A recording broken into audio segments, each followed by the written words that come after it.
Mutual fund के Mihir Vora.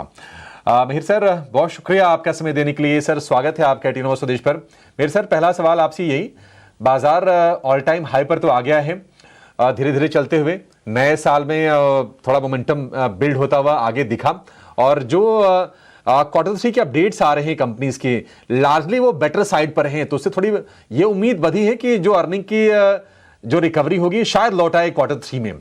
Sir, आप बाजार की चाल यहां से आगे कैसे देख रहे हैं, और आपके हिसाब से जो की ट्रिगर होगा वो क्या होगा?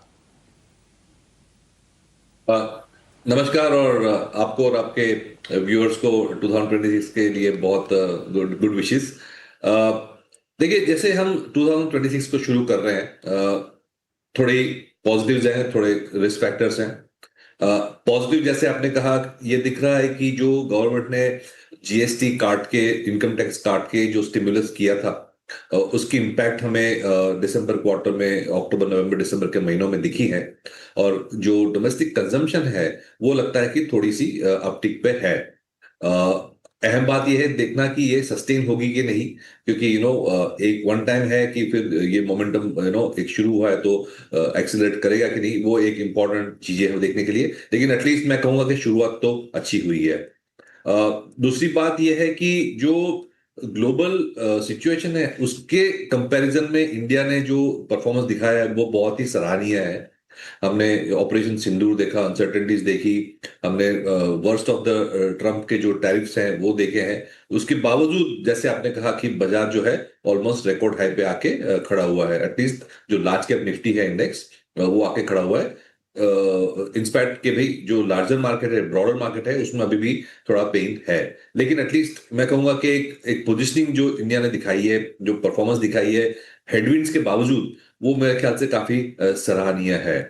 गोइंग फॉरवर्ड अगर हम देखें तो मेरे ख्याल से सबसे बड़ी ट्रिगर जो बाजार के लिए है, और वो आपने जो एफआईआईएस का क्वेश्चन पूछा फॉरेन इन्वेस्टर्स का कि वो कब आएंगे, मुझे लगता है कि जो ट्रेड डील साइन करनी है हमें यूएस के साथ, जो पिनल हमारे पे टैरिफ लगाए हुए हैं ऑलमोस्ट 50% के, दुनिया में सबसे हाईएस्ट टैरिफ है इंडिया पे, वो उसको सुलझाना काफी जरूरी है। क्योंकि उसके बिना मुझे लगता है कि एफआईआईएस की कॉन्फिडेंस थोड़ी कम ही रहेगी।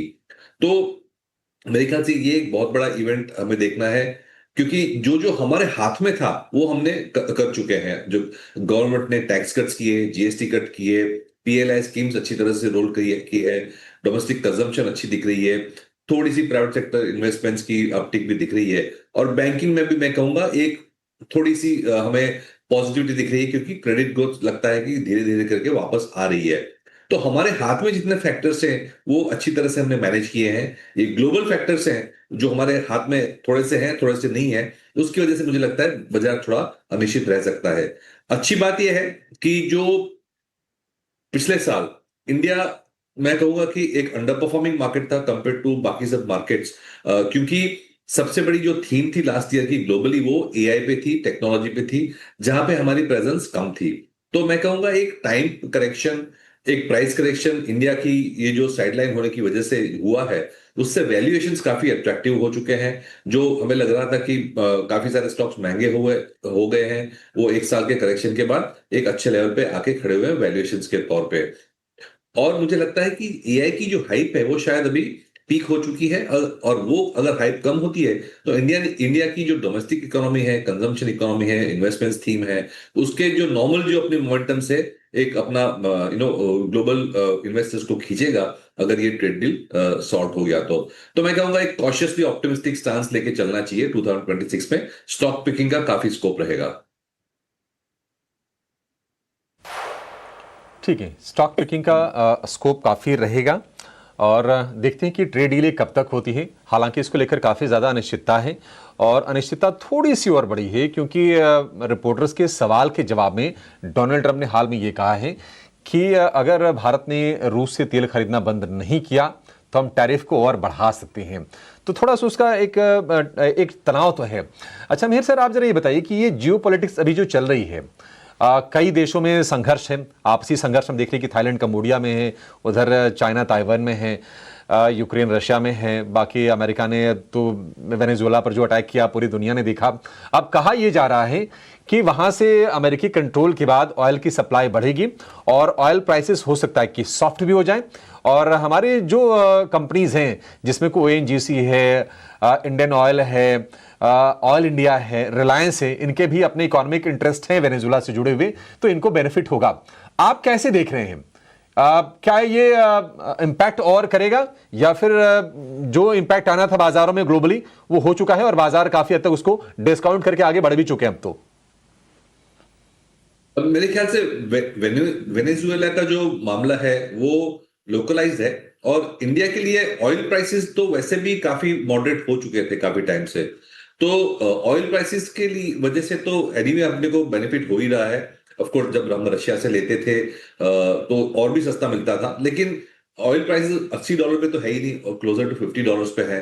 तो उसका फायदा तो हमें वैसे भी हो रहा है, और वो आप देख रहे हैं कि जो रिफाइनिंग स्टॉक्स हैं इंडिया में, वो पिछले एक साल में अच्छी तरह से परफॉर्म किए हैं because of lower crude prices. तो मेरे ख्याल से अगर ऑयल प्राइसेस और फर्दर नीचे आते हैं तो अच्छी बात है, लेकिन नहीं भी आएंगे तो मेरे ख्याल से इंडिया ऑलरेडी अच्छी पोजीशन में है। दूसरी बात यह है, स्ट्रक्चरली अगर मैं 5 years डाउन द लाइन देखूं, तो जिस तरह से हमारी रिन्यूएबल्स की कैपेसिटीज आ रही हैं, जिस तरह से हम ईवीज पे जा रहे हैं, सोलर पे जा रहे हैं, तो वैसे भी हमारी ऑयल डिपेंडेंस कम होने वाली है। तो एक मैं कहूंगा long term fundamental point of view से देखें तो मेरे ख्याल से oil should not be a big factor for India. मेरे ख्याल से हमें अपनी जो ऑर्गेनिक ग्रोथ है, डोमेस्टिक ग्रोथ है, उसको ही सस्टेन करना चाहिए। जो गवर्नमेंट जो स्टेप्स दे रही है, प्राइवेट सेक्टर जो कर रही है, वो मेरे ख्याल से मोर देन इनफ है। ओनली थिंग इज कि भाई कोई बड़ी ऐसी कोई इवेंट ना आ जाए जिससे अगेन ग्लोबल अनसर्टेनिटी हो, वो ही मुझे रिस्क फैक्टर लग रहा है। बाकी जो लोकली है वो तो अपना सब ठीक चल रहा है। ठीक है, लोकली ठीक है। सर, बाजार के मतलब ब्रॉडली दो लीवर्स की चर्चा होती है कि एक केपेक्स हो गया और दूसरा कंजम्पशन हो गया। अब केपेक्स भी हम देख रहे हैं कि पैकअप कर रहा है, कंजम्पशन बढ़ाने के लिए सरकार ने कोशिशें की हैं। लेकिन अगर हम कंजम्पशन को थोड़ा ब्रॉड करें तो जो रिटेल स्टॉक्स हैं, जो एफएमसीजी स्टॉक्स हैं, या फिर क्यूएसआर वाली जो कंपनीज हैं, क्विक कॉमर्स वाली कंपनीज हैं, इनमें थोड़ा थोड़ा सा पेन है। आज के ही हम सत्र की बात करें तो ट्रेंड में ग्रोथ नहीं आ रही है, और ये ग्रोथ नहीं आई जब हमने देखा कि बड़ा ही दमदार फेस्टिव सीजन बीता है ऑटो वगैरह वाली कंपनीज के लिए। तो ये आप रिटेल कंपनीज को, क्योंकि डीमार्ट वगैरह भी संघर्ष कर रही हैं, आप कैसे देख रही हैं इन कंपनीज को, और निवेशकों को कैसे अपनी रणनीति बनानी चाहिए? बिल्कुल, देखिए कभी कभी ये होता है कि जब एक्सपेक्टेशंस हाई चल रही हो तो हाई नंबर भी कम लगता है।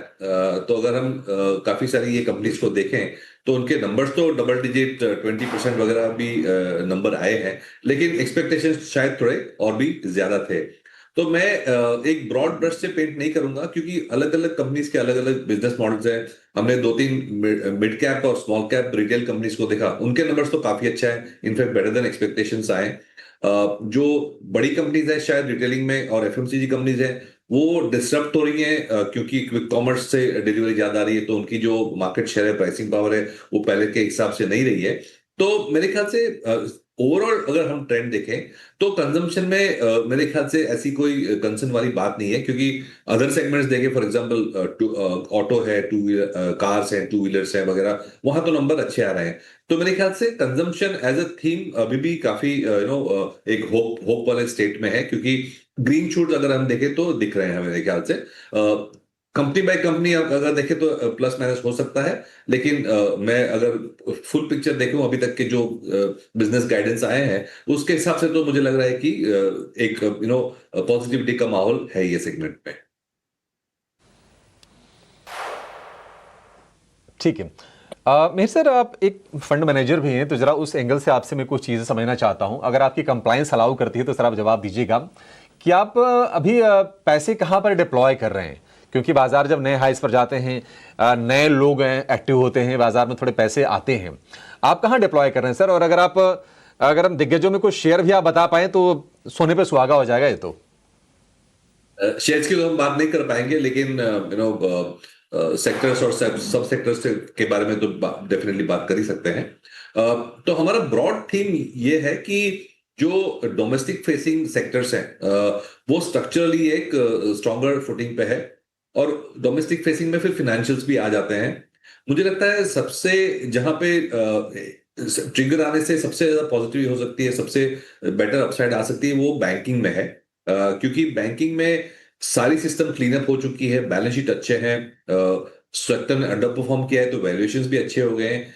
जो कमी थी वो क्रेडिट ग्रोथ थी, क्रेडिट ग्रोथ की थी। और जिस तरह से डेटा पॉइंट्स आ रहे हैं, ऐसा लग रहा है कि जैसे हमने डिस्कस किया कि पिछले 1-2 महीने में क्रेडिट ग्रोथ का भी एक थोड़ा अपटिक आ रहा है।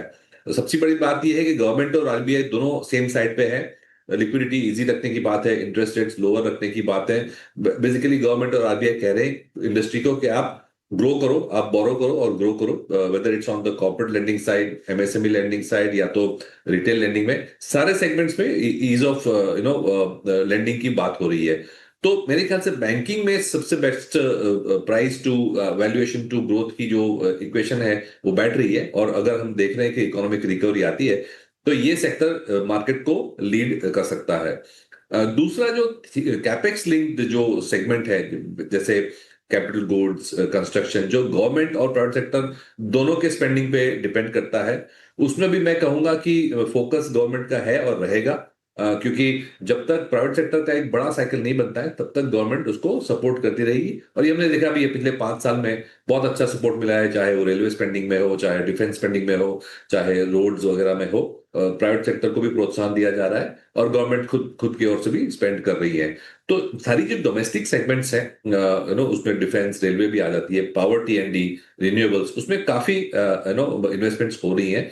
तो ये सेगमेंट्स और सब सेगमेंट जहां पे सप्लायर्स हैं, इक्विपमेंट मैन्युफैक्चरर्स हैं, वो सेगमेंट में हम पॉजिटिव हैं। तीसरी फाइनेंशियल्स में अगर देखो तो जो एनबीएफसी है वो तो अपने अपने हिसाब से ठीक ही कर रहे हैं। एनबीएफसी में कहूंगा कि काफी सेगमेंट्स है जहां पे ट्रैक्शन बेटर है। फॉर एग्जांपल गोल्ड फाइनेंसिंग है, कमर्शियल व्हीकल्स में हम अपटिक देख रहे हैं, रिटेल में अगेन एक शायद पुश आ रही है जहां पे नई सेट ऑफ एनबीएफसी अब फोकस कर रही हैं। तो मेरे ख्याल से फाइनेंशियल्स हैं, डोमेस्टिक लिंक इन्वेस्टमेंट्स थीम है, ये सेगमेंट में मेरे ख्याल से हम ओवरवेट हैं और हम ओवरवेट रहेंगे। क्योंकि ग्लोबल में तो अभी भी काफी सारी अनिश्चितताएं हैं। आप एक दो ग्लोबल प्ले टैक्टिकली अगर देखें तो मेटल्स और नॉन फेरस मेटल्स में आ सकती है, क्योंकि वहां पे जो प्रेशियस मेटल्स है वगैरह में वहां पे काफी तेजी हो रही है ग्लोबली। तो ये सब सेगमेंट्स में हम देख सकते हैं।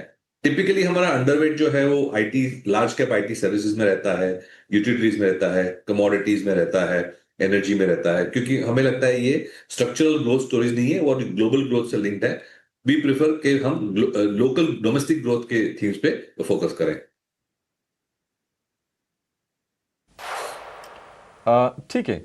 प्रशांत सर, अगर आप, मेहर सर, मैं आपसे अगर ये पूछूं कि आगे अगर 10 साल किसी को ध्यान में रख के अगर अपने पोर्टफोलियो को बिल्ड करना हो और कोई यंग इन्वेस्टर हो जिसको थोड़ा जो रिस्क ले सकता हो, तो आपके हिसाब से कौन से फंड्स या फिर कौन से एरियाज पर फोकस करना चाहिए? देखिए, कोई शुरुआती इन्वेस्टर है तो डिवर्सिफाइड फंड से शुरू करें, जो फ्लेक्सी कैप या मल्टी कैप कैटेगरी है। और अगर आप सीजन इन्वेस्टर हैं तो रिस्क कैपिटल आपकी अगर ज्यादा है तो आप डेफिनेटली मिड कैप और स्मॉल कैप स्पेस में जा सकते हैं, थीमेटिक सेक्टरल फंड्स में जा सकते हैं। बट उसके लिए फिर आपको थोड़ी और स्टडी करनी पड़ेगी। फॉर एग्जांपल अगर आपको कोई इंफ्रास्ट्रक्चर या डिफेंस या ऐसी कोई थीम में जाना है, फार्मास्यूटिकल है, ये सब में भी ईटीएफ्स अवेलेबल है, सेक्टर फंड्स अवेलेबल हैं। बट उसमें फिर आपको आपका खुद का स्टडी करके एसेट एलोकेशन देना चाहिए।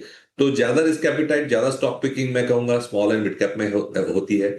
और अगर आपको कोर होल्डिंग करनी है, फर्स्ट टाइम पोर्टफोलियो बिल्ड कर रहे हैं, तो फ्लेक्सी कैप या मल्टी कैप रूट से जा सकते हैं।